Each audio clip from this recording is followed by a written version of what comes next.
Centro Democrático a toda la campaña de no a la violencia contra la mujer, que es el partido que más mujeres tiene en su bancada. Felicitar a las senadoras Martínez, a la senadora Maritza, a la senadora Rosemary, a la senadora Teresita por lo que han hecho hoy en el Senado, y leer simplemente esto que nos han puesto en todos los curules: no a la violencia contra la mujer, el 70% de las mujeres son víctimas de violencia, erradica esta pandemia global que rompe el silencio sin excusas. Unirnos pues como Centro Democrático esta iniciativa de promoción que se celebra hoy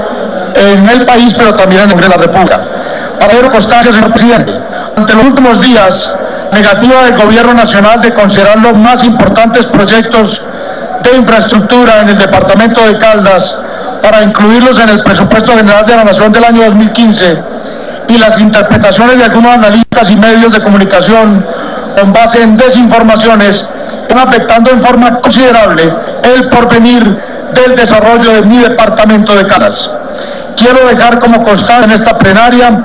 la carta pública del gestor del proyecto Aerocafé, ingeniero Gustavo Robledo Izaza, insigne y preclaro emprendedor caldense, en la cual hace la más absoluta claridad sobre el origen, la viabilidad, el alcance y potencialidad del más importante proyecto de infraestructura de nuestra región, y del cual leeré algunos apartes. Réplica semana le escribe el doctor Gustavo Robledo Izaza al director de La Patria, Nicolás Restrepo: señor director, en la página 54 de la revista Semana del 9 de noviembre aparece un artículo denominado Aeroelefante, con el que pretende poner punto final a la construcción del aeropuerto internacional en la población de Palestina Caldas, situado a 25 kilómetros del centro de las ciudades de Manizales y Pereira, y equidistante también a 30 minutos de vuelo de Bogotá, Medellín y Cali. Y se agrega que los caldenses insisten en hacerlo.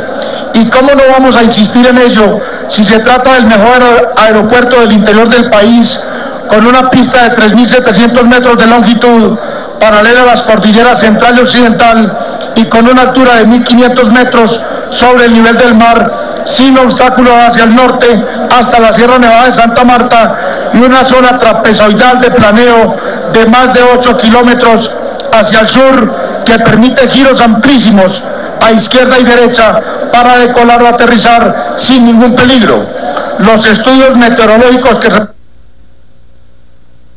Termine, senador. La vigilancia de la aeronáutica civil demostraron que se puede operar día y noche en el 94% del tiempo. Es muy importante en los apartes del doctor Gustavo Robledo que la comparación de carga de un Boeing 747 desde Bogotá trabaja con 83.000 libras, de Río Negro con 75.000 y de Palestina con 111.000. Como usted ve, Palestina supera a Bogotá en un 33 y a Río Negro en un 48. Seguiremos insistiendo para que el gobierno de Juan Manuel Santos, que le prometió a los caldenses el aeropuerto del Café, cumpla con su palabra y con esa promesa para el proyecto de infraestructura más importante de Caldas, y a los organismos de control para que nos digan qué va a ocurrir con los 200.000 millones de pesos de recursos públicos que, de no continuarse con la obra, irán a parar esos terraplenes al río Chinchiná. Vamos a seguir defendiendo los intereses del departamento de Caldas y la promesa hasta ahora no cumplida de Juan Manuel Santos con los caldenses. Gracias, señor presidente.